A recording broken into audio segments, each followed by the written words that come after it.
which is a vocal percussion performance style based on Solkathu, which are the syllables that we were first acquainted with in the Indian piece that we did sort of at the beginning of this semester, 4 weeks. And I picked it because I saw a video of some performers doing this on Facebook, and I thought it was amazing. I was a little trepidatious to try a whole new instrument. And I thought, especially as a singer, being, I don't know, having sort of the reputation of not being able to count. I mean, not me personally, but singers.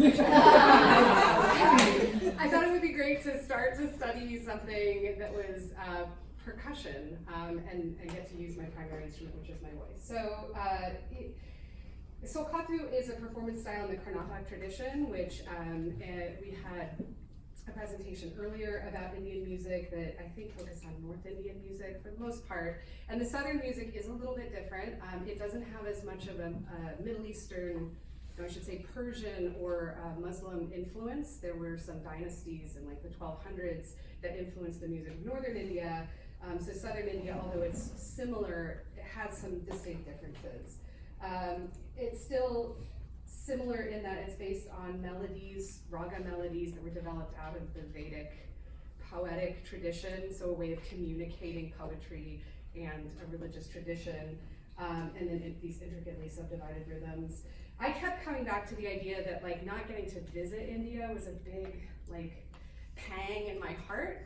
These pictures are actually from my father's visit. He's a wildlife biologist, so he did some project at a national park there.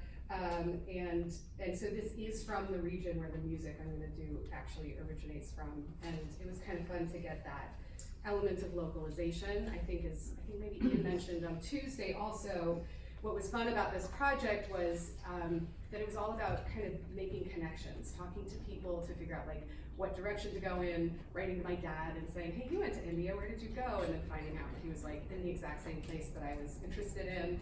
So it was just kind of fun. I think he got a kick out of it too. So one of the things that I came across when I was studying this, which actually does apply to me as a Western art musician, is why Konakol? Why would you study this percussive vocal practice? And I found a lot of actually instrumental percussionists in India use this style to practice their rhythms. There was a video of a Western percussionist talking about being able to practice rhythms in his hotel room without a drum kit, and that there's this embodiment of the rhythm that is really sort of unique to this tradition. And as we get to some of the syllables, I think you'll see why, because hopefully we can do something a little bit interactive. I don't want to take a ton of time on the video, but I did want to show this interaction. And you get this very special sound. So they're counting the tala in the hands, as we saw in the previous week. And it's similar to the raga where you introduce which raga is going to be. You kind of introduce how the rhythm is going to function, and then they roll that into the instrumental.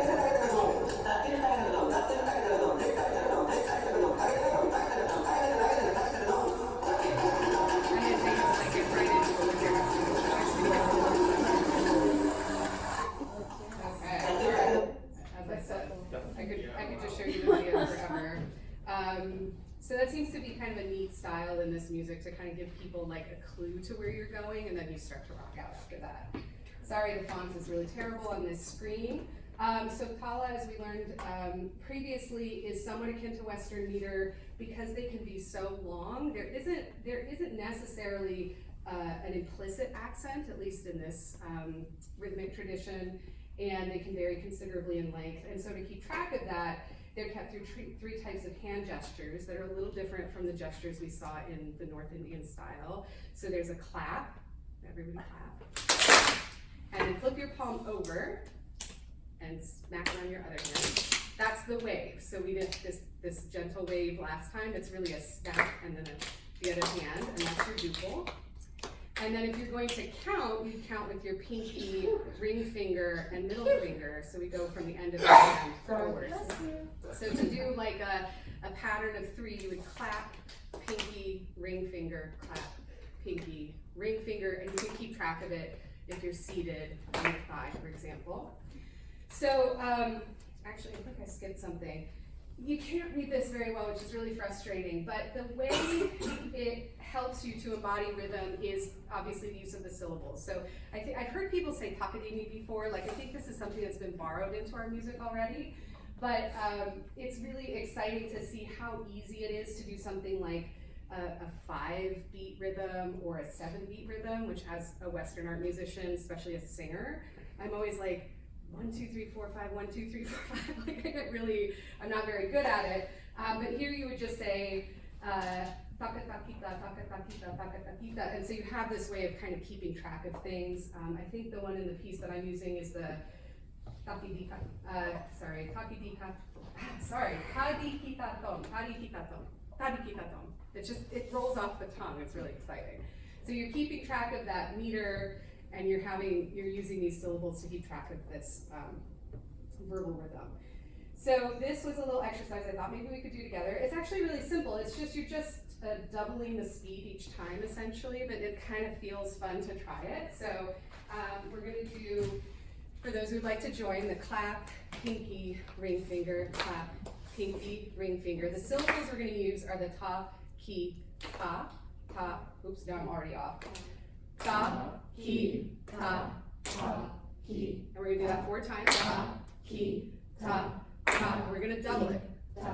Ta, ki, ta, ta, ki, ta, ta, ki, ta, ta, ki, ta. 4 times. Ta, ki, ta, ta, ki. Now we're gonna double it again. Ta, ki, ta, ta, ki, ta, ta, ki, ta, ta, ki, ta, ta, ki, ta, ta, ki, ta, ta, ki, ta, ta, ki, ta, ta, ki, ta, ta, ki, ta, ta, ki, ta, ta, ki, ta, ta, ki, ta, ta, ki, ta, ta, ki, ta, ta. So you can, and so that pattern is actually really emblematic of what you hear in the rhythm. So they started slowly in that video, for example, and then started speeding up. And so this tripling, tripala, this tripling of speeds is stylistically important.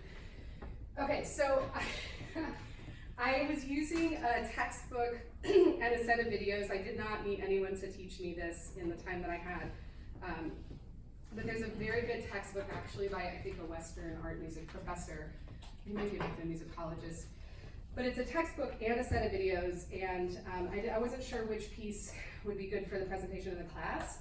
So I went searching for something a little more complex, and I don't know how well I'll do it, but it's a modern piece. I'm gonna actually show you a video of the composer doing it, and what I found cool about this piece and some other pieces that he's written, and let me just give you his name. B.C. Manjunath. He has tied in this mathematical concept of triangular numbers. So he's going to have these increasing groups of measures using the rhythm, and it ties into kind of like STEM, because in some of our other classes we've talked about like how do we get music to be relevant. So I'm going to do the performance, but one of the things that was really important to me in this project was kind of feeling like it wasn't just about finding some sort of like other music, some sort of exotic sound. It was like, are there musics that do things better in music than we do in music? And in a way, this rhythm, tying it in with STEM, like there may just be other musics out there that do it better, and they shouldn't be different or exotic, they should just be what we used to teach. Okay, so I will not be able to do this very quickly, but I'll give it a try. Taka taka, oh shoot, sorry. Taka taka tam, takita takita takita di tam, sorry. Takarina tam, takidina takidina takidina takdi tam, tadigina tam di tam, tadigina tam tam, tadigina tam tadidina tam, tadigina tam ta ki ta tam, tadin gina tam ta di tam, tadi gina tam ta di ta di di. I lost my place, I'm sorry. Ta di gina tam tadi gina tam tadi gina tam ta ka di na tam. That's cool. I'm going to show you the actual, I mean, it should be, I think the tempo marking is like 135, which that obviously was not. Oh, I'm sorry, hold on, let me see if I can get the volume up. Is that the author? That is the composer of the piece. And he's counting out this increasing trend.